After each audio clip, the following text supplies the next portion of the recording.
Filming? Filming. I used to get yelled at so bad for like leaning back in chairs. Get off! Very nervous about very specific things and not at all about other concerning things. I know. There are guns everywhere. But don't lean back in that Don't chair. lean back in that chair. Classic 90s parents. Also, like, don't turn the car light. Big concern. Yeah. Very concerned with quicksand. Knock on wood, yet to have a potential quicksand emergency. Oh, I have. Oh, you have? Many times. Really? Yeah. Are you in a space where you can talk about it? What's up, everybody? I'm Joey. I'm Jared. And today we are talking about Head voice!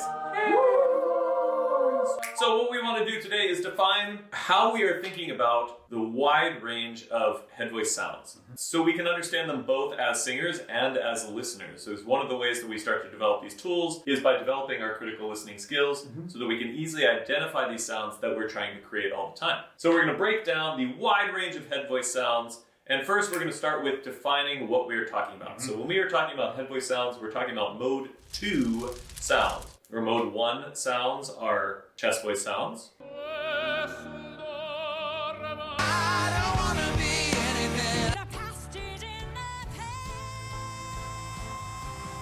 Mode 3 are, for most people, whistle.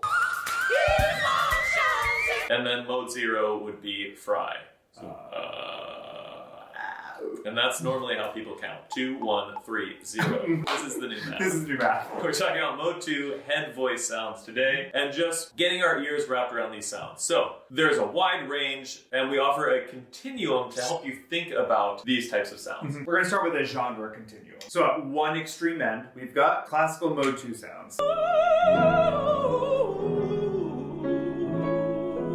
We move from that into golden age style legit singing sounds if we're in the musical theater world.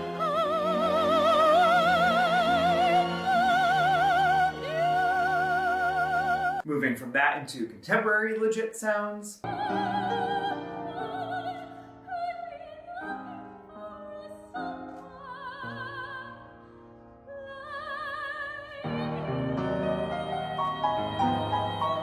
And then from there, we move into poppy head voice sounds.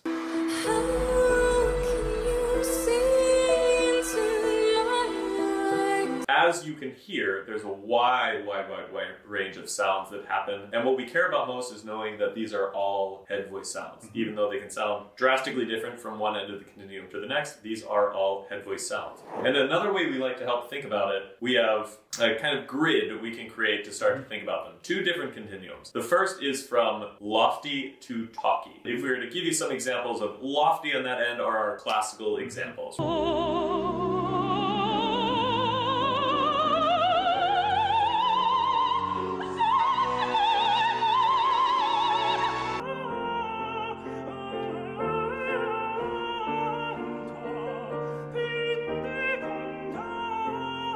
Spoken with a slightly more pharyngeal space, that we have a slightly elevated vowel shape, and that's what's helping us create those sort of lofty sounds. These are the golden age ones.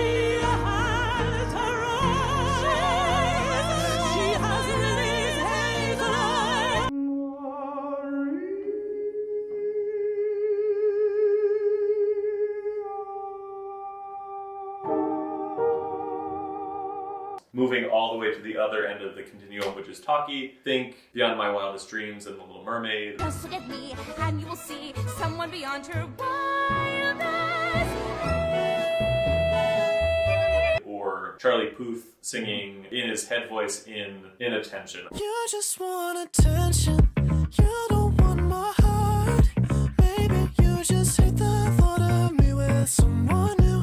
And when we're talking about talky, we're talking about the shape of the vowel again, right? The shape of the space in the mouth. The vowels are more how we would speak in vernacular speech, where these are the 2 ends of the continuum, and then we have everything else in between. And then the other continuum that we like to think about is looking at sounds being on a thick to thin scale. Yeah. Right, so we can have thicker head voice sounds, and we can also have very thin head voice sounds. The thickest head voice sound is still going to be thinner than a chest voice sound, but there still is a variety within there. Our classical sounds that are going to project in the net are going to be thick and lofty. And then the opposite of that would be thin and talky. On one continuum, we have this lofty to talky scale, and then on the other continuum, we have thick to thin.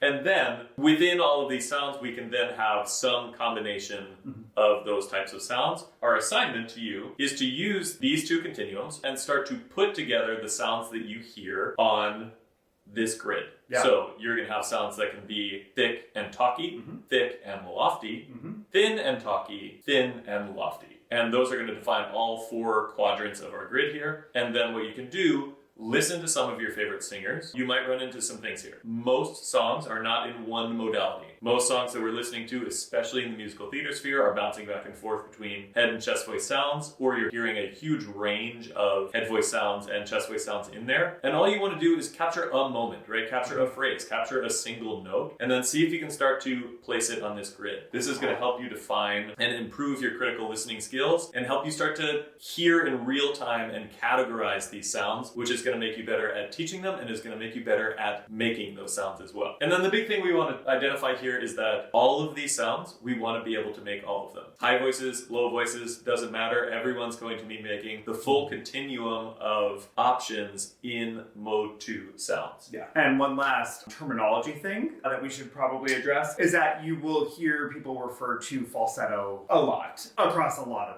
different genres. Falsetto is a mode 2 sound. It is physiologically the same thing as what we're saying when we talk about head voice. So the sounds that we make are physiologically the same as the sounds that Kelly O'Hara is making. Frankie Valli, falsetto sound, anything really you want to call a falsetto sound, those are all still on the continuum of mode 2 sounds. And all we care about is that we can create them through a wide range so that we can have them at our disposal for any time we want. And you're going to make sounds between everything. And most good singing happens in between all of these things and is going to be different from individual to individual. So all we care about is knowing where we're moving on the continuum and what those variables are that we're really listening for. And if we can isolate that down, then we have a way better system for understanding the wide range of sounds that we're listening to and creating. So with that, happy singing. Happy singing, everyone. We'll see you next time. Woo! Head voice sounds only.